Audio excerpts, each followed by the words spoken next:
السلام علیکم ورحمۃ اللہ محترم ناظرین کرام. مسکان بہن نے جس بہادری، دلیری، شجاعت، جان فشانی، حمیت اور غیرت کا مظاہرہ کیا، بلا شبہ وہ قابل داد ہے. بے شک اس بہن کو ہم اپنی باقی تمام بہنوں کے لیے رول ماڈل کا خطاب دے سکتے ہیں.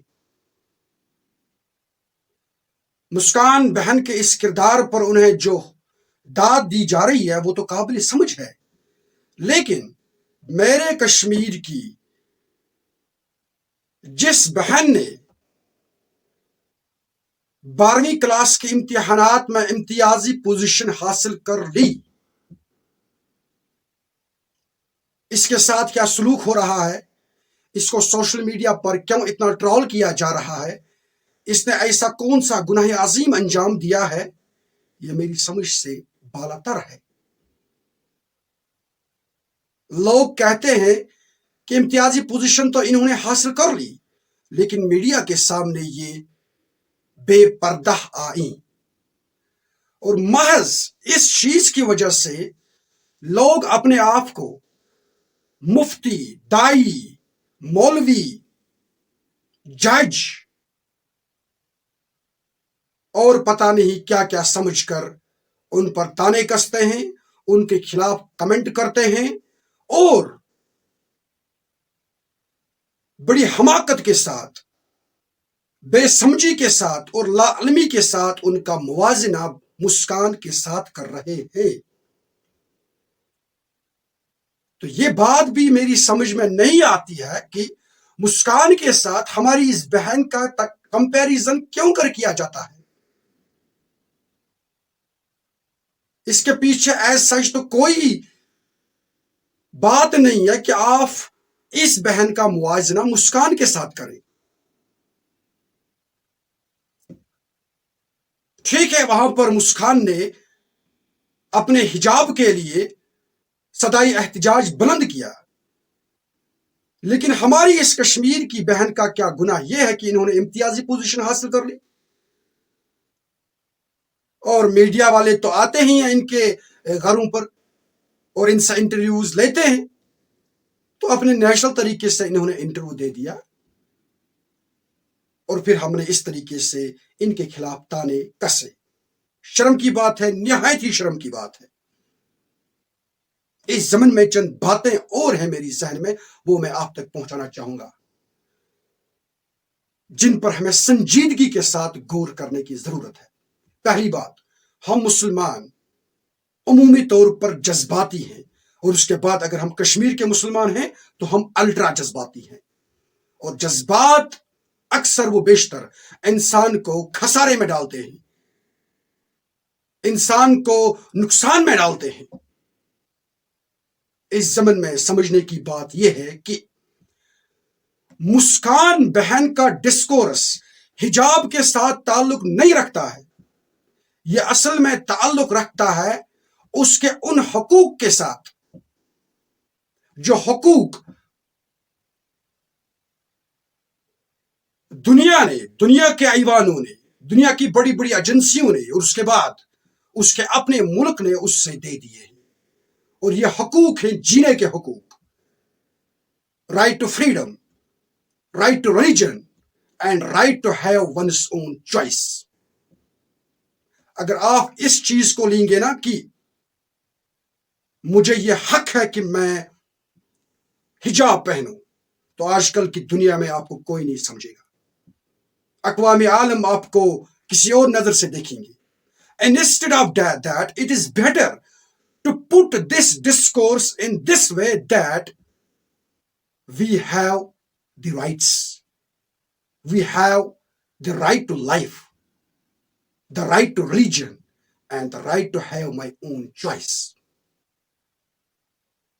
Please and please don't put it as somebody has a right to wear hijab. Instead of that, put it as everybody has a right to abide his religion, abide his customs, abide his traditions. ایک بات.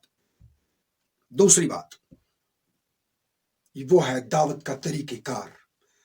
اب جس بہن کو آپ troll کر رہے ہیں، اس ٹرولنگ کے ذریعے سے آپ اپنے لیے جہنم کو تیار کر رہے ہیں، کیونکہ نبی علیہ السلام نے بذات خود کہا کہ جہنم کے اندر اکثر و بیشتر انسان اس لیے پہنچیں گے کہ انہوں نے اپنی زبان کو، بلکہ حدیث میں آیا ہے ایک ایسا عضو جو انسان کے دو جبڑوں کے درمیان ہے، یہ زبان اس کو جہنم تک لے جائے گی۔ موسٹ آف دا پیپل اسی کی وجہ سے جہنم میں جا گریں گے۔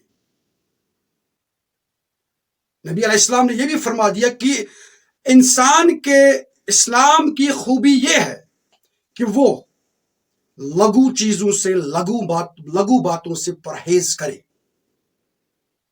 بلکہ ایک دفعہ تو نبی علیہ السلام نے اپنے صحابہ سے کہا کہ آنے والا جو شخص ہے یہ جنتی ہے۔ صحابہ دیکھتے رہے کہ کون آ رہا ہے، کس کے لیے یہ خوشخبری ہے دنیا کے اندر ہی کہ وہ جنت میں چلا جائے گا۔ وہاں سے ایک صحابی آئے، ان کا نام تھا عبداللہ بن سلام۔ تو اس کے بعد صحابہ اس کے پاس گئے اور کہا کہ آپ کو پتا ہے، آپ کو مبارک ہو، آپ کے حق میں نبی علیہ السلام نے بشارت دے دی، فرما دیا کہ یہ شخص جنتی ہے، ذرا ہمیں بتا دیجئے آپ کیا کرتے ہیں، ایسا کون سا عمل آپ کے پاس ہے جو آپ کرتے ہیں اور جس کی وجہ سے نبی علیہ السلام یہ کہنے پر مجبور ہو گئے کہ عبداللہ بن سلام جنتی ہیں۔ عبداللہ بن سلام نے کہا کہ دیکھو بھائیو، میں تو ایسا کوئی خاص عمل نہیں کرتا ہوں، لیکن مجھے لگتا ہے میرے اندر ایک خاص وصف ہے، اور وہ یہ ہے کہ میں لغو باتوں سے دور رہتا ہوں، میں ان چیزوں کے اندر نہیں پڑتا ہوں جن سے مجھے کوئی سروکار نہیں ہوتا ہے، میرے دل میں ہمیشہ ہر ایک کے لیے ہمدردی ہے، خیر خواہی ہے۔ تو اب یاد رکھیں، خواہ مخواہ میں یہ جانتے ہوئے کہ ہمارا یہ تبصرہ کرنے میں، ہمارا یہ کمنٹ کرنے میں، ہمارا یہ پوسٹ کرنے میں کوئی انقلاب نہیں آنے والا ہے، بلکہ اس سے اور زیادہ نفرتوں اور عداوتوں کا بازار گرم ہوگا۔ اور جسٹ امیجن، ہماری یہ بہن جب ہماری یہ تبصرے، ہماری یہ کمنٹس، ہماری یہ پوسٹس دیکھتی ہوگی، اس کے دل کے اندر اگر اسلام کے تئیں کچھ ہمدردی ہوتی، کچھ لگن ہوتی، شاید اس سے وہ بھی چلی جائے گی۔ تو مجرم کون ہے؟ مجرم ہم ہیں۔ اسی کے ذیل میں تیسری اور اہم بات جو میں آپ تک پہنچانا چاہوں گا، دیٹ از دعوت کا طریقہ کار۔ ایک دفعہ ایک شخص نے مسجد نبوی میں پیشاب کیا، صحابہ ان پر کود پڑے اور انہیں دبوچنا چاہا۔ نبی علیہ السلام نے فی الفور روک دیا، بول دیا اس کے مقابلے میں تم لوگ پانی کا ایک ڈول لاؤ اور اس جگہ کو صاف کرو، اس شخص کو چھوڑو۔ نبی علیہ السلام جب کسی شخص کو کوئی غلط کام کرتے دیکھتے تو ادھر ہی فی الفور نہیں ٹوکتے، برسر عام نہیں ٹوکتے، ان کی عزت ریزی نہیں کرتے، بلکہ پھر کبھی اگر موقع ملتا کسی محفل میں تو وہاں پر ان کا غائبانہ تذکرہ کرتے، یہ کہتے کہ لوگ ایسا ایسا اور ایسا کرتے ہیں، جبکہ انہیں ایسا نہیں کرنا چاہیے بلکہ اس طرح کرنا چاہیے۔ اسلام نے، قرآن نے، نبی نے، اللہ نے بذات خود انسان کو باعزت بنایا ہے۔ اور ریممبر دس، یہ انسان چاہے مسلم ہے یا غیر مسلم ہے۔ اب اگر مسلم ہے، اس کے بعد خاتون ہے، جس خاتون کے بارے میں، جس عورت کے بارے میں، جس عورت ذات کے بارے میں نبی علیہ السلام ہمیں آخری دم تک یہ وصیت کرتے رہے کہ ان کے بارے میں ذرا چوکنا رہیے گا، اور اسی عورت ذات کی ہم دل آزاری کرتے ہیں، ریئلی شیمفل۔ میں اپنی طرف سے اپنی اس بہن سے التماس کرتا ہوں کہ برائے مہربانی آپ ان باتوں کی طرف قطعی طور پر نہ آئیے گا، لوگ جذباتی ہیں، آپ آگے بڑھتے رہیے اور اسی طریقے سے کامیابیاں بٹورتے رہیے۔ السلام علیکم ورحمۃ اللہ۔